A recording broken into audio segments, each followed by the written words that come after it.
Rev up your engines.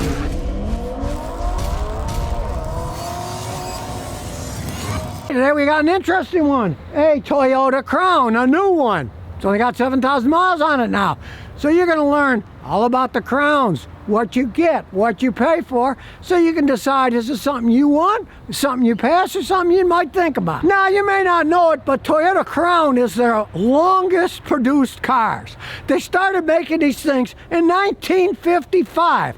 My sister had one that was a 70. The problem was they were too slow for the American market. They pulled out, and then they started making Corollas and all that stuff, but they decided to bring them back with this model. This is a replacement for the Toyota Avalon. Now, this is a sedan. They do make an SUV now that they're probably going to push more of the SUVs out. But the reason that they stopped making Avalons was because they cost more than a Camry, and yeah, they were a little bit more fancy, a little bit better suspension, a little bit quicker, but they were still basically a fancy Camry for a really high price. And that's the only downside about the Crown. He got this thing for only 34, and you might think, how did he get it for 34? Well, it was a demo. It had a few thousand miles on it, and so he got a better price. The problem is, if you can get a brand new Camry, I had a guy down the road here, he got a brand new Camry for 30 grand, gets 51 miles a gallon. They're all hybrids, right? The Crowns, you're talking about close to 10 grand and more up. They cost more, but hey, he got his used for almost the same price as a new Camry, and that's the bottom end Camry too, not a loaded Camry. The loaded Camrys cost more than that. The loaded Camrys are going to cost you 35 or more for brand new ones. So, hey, you know, one that's a demo, there's absolutely nothing wrong with doing that. Now, what do you get with this compared to, say, the old Avalons? Well, the Avalons, they were known for the V6 engines. Well, these only come in the United States in one setup, and that's a hybrid, but it's a decent sized hybrid. This is a 2.5 liter, and it's got the hybrid, that's the high electricity orange part, with an eCVT. A Camry will get 51 miles a gallon in town, the hybrid ones, all-wheel drive. This is also all-wheel drive. This will get in the 30s. It's not going to get that high. That's what he's getting on it. He said, at least that's what he gets. He said his wife gets a few miles worse because she's hot on the accelerator pedal, but that's the way it goes, right? As I've explained before, the eCVT isn't like a regular CVT. It's an electronic CVT. It doesn't have drums and belts and pulleys. And Toyota's been making these things in the Priuses for so long, they got it down pat, that they generally last for hundreds of thousands of miles, pretty much trouble-free. It's not something that you got to think, oh, gee, that thing's going to break down on me. It's going to cost me a fortune. That's not something that generally happens, so they get 250, 300, 400,000 miles. So it's a pretty dependable base that it's built on with a bigger engine because they realized people wanted to have the torque and the horsepower for acceleration. This is a non-turbocharged 2.5 liter with the hybrid system, so in some configurations it gets over 300 horsepower. The electric motor torque is instant, so they've got nice acceleration, smooth driving, unlike a Turbo 4 that is a little rough in the beginning, and then when you take off it starts revving up when the turbo kicks in. It's going to wear out faster. It's not the same driving experience as the torque you're going to get from a hybrid system. Of course, they originally made the hybrids for phenomenal gas mileage in the Prius. But, interestingly enough, in a car like this, it also gives it a very good boost because this isn't the tiny engine that's in the Prius. This is a decent-sized engine. And you add the electric boost, they got a lot of power, and sure, with a bigger engine, you're not going to get 51 miles a gallon, but you're still going to get in the 30s, which, for a luxury car, is pretty good gas mileage. Now, it's got a beautiful style, and I like it. Finally, they're starting to shrink those giant mouths in the front to a usable size. It's looking more and more like a car, you know, and it's got the evil shark eye that everybody's going for. Beautiful wheels. I mean, all around, it's a sharp looking car. Now, I know a lot of people don't want sedans. A bunch of people are going to start going for the SUV version of these. Check the inside out. Nice trim. I like the combination of the faux leather and the cloth. It looks good, but it's comfy and warm. I'll start her up. Of course, they're all push button starts. Now, you're not going to hear anything because, of course, it's a hybrid car. It's running on a battery now. Eventually, hey, it'll turn the motor on. Now, as you can see, it's got the speed limit sign. It's 25 here in the subdivision. It's got a nice setup. Well, we'll have to turn that off. Unlike some of the other ones, there goes the motor because it's cold out. Unlike the other ones, this is integrated into the dash. This isn't one of those ugly Toyotas stick up in the air, look stupid like somebody glued it on. All right, and as you can see, wireless charging system on it. It's got all the bells and whistles. Now, of course, it's got the regular parking brake, but it also has EV mode. Now, in this setup, the EV mode, you can drive up to 25 miles an hour for a limited range in EV only.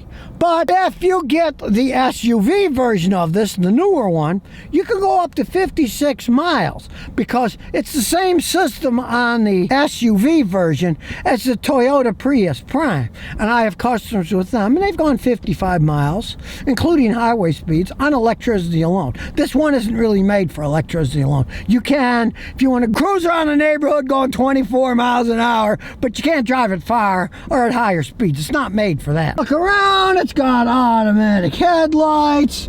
It's got intelligent cruise control. It's a fully set up car. And I like the smaller steering wheel. It's a beautiful black with the Toyota chrome. It's really set up nice. Check it out. It doesn't have a sunroof. I personally think sunroofs are one of the dumbest things ever invented. They leak, they make it hot when it's open, they make noise when they get old. Hey, who needs a stinking sunroof? I don't. And if you think about it, real luxury cars, they don't have sunroofs on them.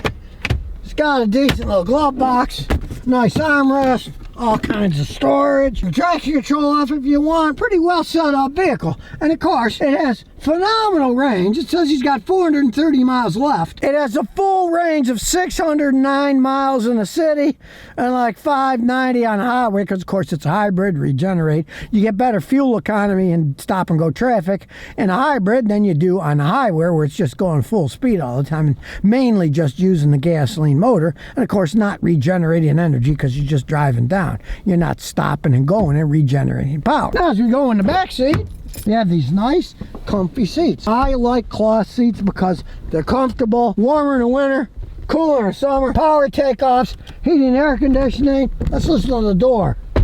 One solid car, nice little reading lamps if you want them. Futuristic headrests, those are cool too. Let's check out the trunk. It won't let us open it because the car's running. I'll turn it off. Go back to the back. It's got a nice giant trunk. Lots of space. Classic luxury car. Solid build, so let's take it for a spin. Now before we take off, he also looked at the premium edition, but there were two things he didn't like. One was, it was over 50 grand, and it was the turbo version. His family stays away from turbos. They're smart like me. They're not gonna go buy something that's gonna wear out faster. And you can mess with the drive modes, of course, like anything. We'll put it in sport. All right, really nice wide-angled backup camera. Check it out. You can really see. I won't hit the lions now, but I always look sideways, and it's a good thing I did because somebody's flying down the hill. It warned us though. First thing you notice, smooth as can be, of course, because now it's in electric mode. But it's a cold day, so soon it'll turn the engine on. There it goes.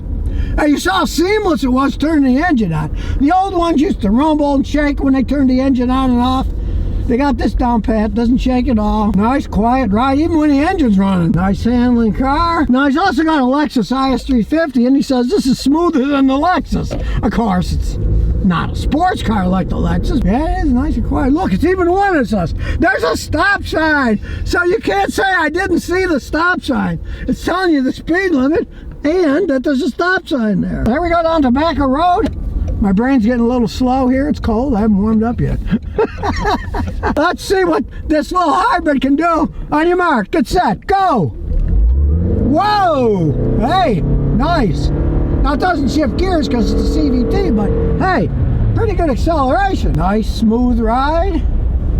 Now say you gotta pass something. Okay, we're going 40. We'll floor it. Goes up pretty quick. Plenty of acceleration. At the same time, unlike the premium version, it's not a turbo. Now it's warning me because I got close to the white line. Now, personally, that would drive me nuts. I would turn that off. You can, there's a button down there. Because my wife would be hearing it and screaming at me, watch the road, watch the road. So you can turn that off if you don't want to. Let's see if it rumbles much. I'll go to the left a little. It didn't rumble there because it's a dotted yellow line. All right, let's find a solid line and we'll see if it rumbles. One's coming up. Well, there's somebody in the road too. That wouldn't be too smart of a move. It's a solid line. It didn't rumble. It should have rumbled. Oh, here's a double yellow line. Let's try that. Okay, it rumbled for the double yellow line. Well, I think it should rumble for the single yellow line too, but at least it rumbled. We'll see how it does in the curve up here. Shouldn't really have any problems. It's even warning you with an orange that you're supposed to slow down, but we're not slowing down. We want to see how it goes. Oh, it handles great. Even without slowing down, we'll speed up instead. Whee! I can see why people would spend the extra money to get one. It's a bit more fun to drive than a Camry is. Now, is it worth $15,000 or $20,000 more if you got the premium edition? I don't think so. But then again, he only paid $34,000 for this, right? Because it was used. He saved himself $6,000, $7,000 there.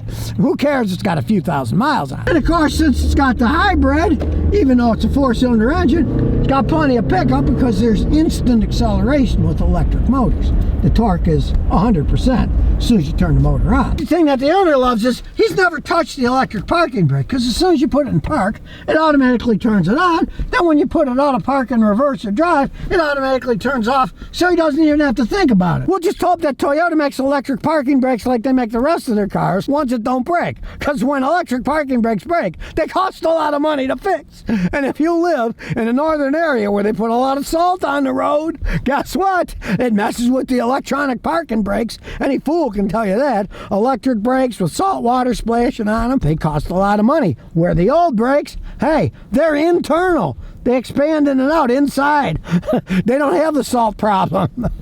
But hey, Toyota makes pretty good stuff, and I haven't seen any particular problems with them yet. But all the cars I work on are here in Tennessee, where they use salt maybe 3 times a year. He did get an extended warranty because he likes simply things. This is a hybrid, it's not simple. And he found out that if these display units start to go out, it can cost up to $5,000 to replace them. So he did get an extended warranty for that. Now, as for the battery, it comes with a 150,000 mile warranty, the big hybrid battery. And this is a bigger hybrid battery than most because it's got a battery that allows you to go a little electric range. Now, that's one of the reasons that the SUV version of the Crown costs so much more, because it has an even bigger hybrid battery and it can go 56 miles on the highway on electricity alone. This one can't, and this one only goes up to 25 miles an hour on a hybrid battery alone. You're buying it as a hybrid car that's got a lot of acceleration, fun to drive, gets good gas mileage. You're not just driving on electricity, which you want to try an electric car, go ahead and get a Crown SUV. It can go up to 56 miles on electricity alone. You could play with the idea. Now you know what you get with a brand new Toyota Crown. Maybe you'd be totally happy with the setup. Maybe you would want the SUV, play around with driving at 56 miles in an electric car. Or maybe you're a cheapskate like me and you'd spend 10 to 14 grand less and get a Camry that's relatively similar to this. Not as luxurious by any stretch of the imagination, but hey, $12,000 is a lot of money. And you know me, I'm never gonna buy a new one anyway. Hey, maybe I'll get a used one day.